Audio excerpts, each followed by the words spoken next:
Hello, everybody. I'm George Myland. Welcome back to my channel. It's horrifying, but I'm sorry to say, totally unsurprising what Israel has done to the Freedom Flotilla. I think it was just yesterday, the Freedom Flotilla Coalition, this boat of about 10 people, and they were sailing across the Mediterranean towards Gaza to deliver humanitarian aid to save Gazan civilians. And Greta Thunberg, the well-known Swedish environmentalist, part of that what is it, emergency no extinction rebellion. She and the others were kidnapped there, and they filmed themselves as the Israeli Navy was closing in. So this was piracy on the high seas. They have the right to sail in international waters. Israel has absolutely no right whatsoever to stop any boat doing that. There was not the slightest suspicion they were carrying weapons or anything like that, or aiding Hamas in any way. They're providing food to Palestinian civilians. So they've no right to stop this boat. They've no right to seize these people, take them against their will. That is kidnapping. Now, I think they've been freed, but nevertheless, they were kidnapped for, was it over 24 hours? So disgraceful piracy on the high seas. I'm not surprised. Put it this way. Supposing Israeli civilians were sailing their boat innocently in international waters and another country, for example, Iran, were to grab them, stop their boat, seize them, take them by force, even for only 24 hours, Israel be up in arms about it. And so would I. This shouldn't happen to anyone. It's a very major step to take away someone's liberty. That you're going wherever you want, to the park, to work, to hospital, whatever, and then you're stopped, you're grabbed, you're handcuffed, you're not allowed to go where you want. Your freedom is taken away, even briefly. That's a major step. You should only do so if really necessary, and this was only totally unnecessary. So they're out of contact with the boat for a long, long time. There's so much reflection off these glasses. I'm not sure they're actually very helpful. Okay. Um, Goodness. So that was it. Now, people are saying that was just Greta Thunberg grandstanding, and there's an element of truth in that. But nevertheless, this aid, and the Israelis said they've actually taken it and they claim to have delivered it on. If that saves even one life, it's well worth it. So there were 12 people on board. One of those a French politician. They're various European nationalities, I think. So the Israeli, they had to have their hands up. They were threatened with guns and so on. Yeah. So Israel was scorning them for delivering less than a truckload of aid. So what? It still delivered some aid. You know, even if it is posturing for by Greta Thunberg, I don't care. It could still save somebody's life. What if that was your life? What if that is your child's life? It at least draws more attention to it. Okay, this posturing by Greta Thunberg is a small price to pay for the sake of saving a child's life. So, you know, she's shown some courage, and she's not wrong about the threat to the planet and other things, you know. And she's what's that condition she's got? She's autistic or something like that. You can just tell by her facial features and so on. Okay, she's not completely bad. She's not an evil person. She's trying to make the world better. She is part of the solution and not part of the problem. No one is too small to make a difference, as her book is entitled. And she quite correctly says they've been kidnapped, so they ought to be protected. Israel says they've had a medical examination. They didn't want a medical examination. They're free to go to a hospital clinic themselves if they want to. Um, Goodness. So that's it. It's disgraceful. And they were seized near the Egyptian coast. I don't think it was in Egyptian territorial waters. And the state of Israel claimed it was intended to gain publicity. No shit, Sherlock. Yes, it was, because we've got to keep this at the forefront of the popular mind. The public must know what's going on. Okay, so that you know, Israel's crimes can be exposed, so that Palestinians can be saved.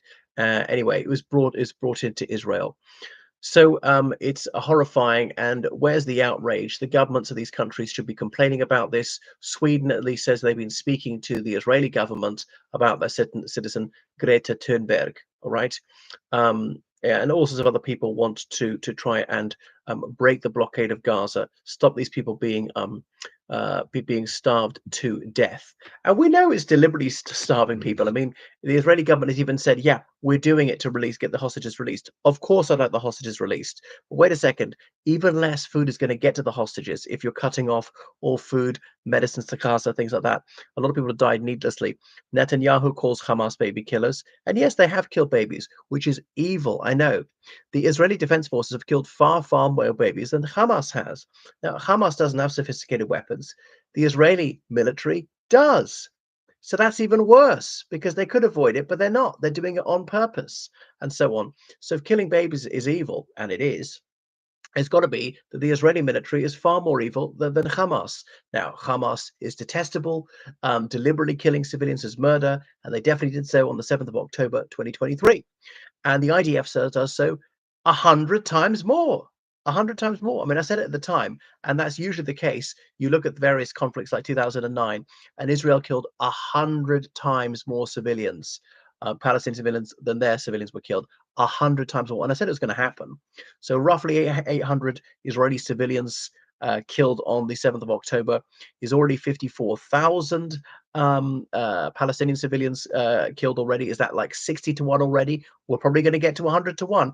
I really hope we don't, but it is monstrous. There are lots of tunnels under every building. Yeah, I suppose because they always know they need bomb shelters because Israel always does this kind of things. Oh, the Hamas using human shields. Well, Hamas is always close to the civilians because it's a very, very densely crowded area. And Israel say, oh, we're so moral. This Natasha Hausdorff lie. She's saying, well, we move them to safe areas, yeah, and then bomb the so-called safe areas. And Israel was told not to manage the food distribution. Let the United Nations do it. Okay. And we see what happens. And then Israel has shot people dead for trying to get humanitarian aid. Very humanitarian. And so it goes on. I mean, goodness, I can't think what else. It's so infuriating. It's so depressing. There is so much evil in the world. There is so much injustice in the world. So end the blockade of Gaza. What else about Hamas? I mean, Hamas has committed terrible crimes. At least Hamas doesn't go around bragging about being the most moral army in the world, which you hear from the IDF, the Israeli Defense Forces, and their army, navy, and air force, and things like that. Israel always boasting about the pinpoint accuracy of its weapons. So when they kill civilians, they're doing it deliberately. They know they're doing it. It's like no mistake. It's not accidental when they do this. They do it on purpose again and again and again. Goodness. Food aid. I mean, I wonder, obviously, they want to recruit informers inside Gaza, maybe give them food or medicine or allow some of their relatives out in return as a reward. And they said they're arming anti-Hamas groups in Gaza, which would be a good thing.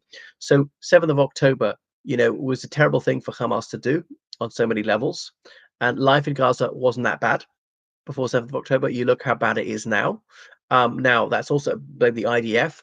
Okay, Israel was entitled to take legitimate military action against Hamas. Okay, but that does not mean you can carpet bomb whole areas.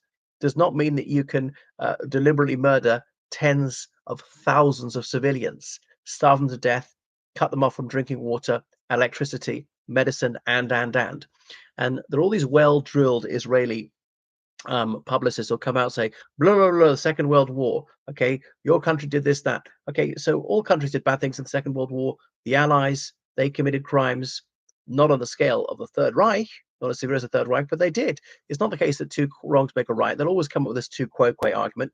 But we are not in the Second World War. But things have moved on. International laws moved on. Humanitarian laws moved on. Hamas is not an existential threat to Israel. Yes, Hamas is bad. They killed those hundreds of civilians, but nobody in the world believes Hamas stands any chance of defeating Israel. Hamas, which has no tanks, no armored personnel carriers, no infantry fighting vehicles, no helicopters, no aircraft, no howitzers, some homemade rockets, some small arms. That's it. Israel's got cyber warfare, got drones, got nuclear weapons they don't even tell the truth about. How on earth would Hamas ever defeat them? Whereas the Third Reich was a superpower. And I just trying to think, well, yeah, what else there is? So the law is not the way it was 80 years ago. Goodness. So thank you for watching my channel. Make sure you subscribe on Patreon. Do what you can to be humanitarian. Save people if you can. Thank you. Goodbye.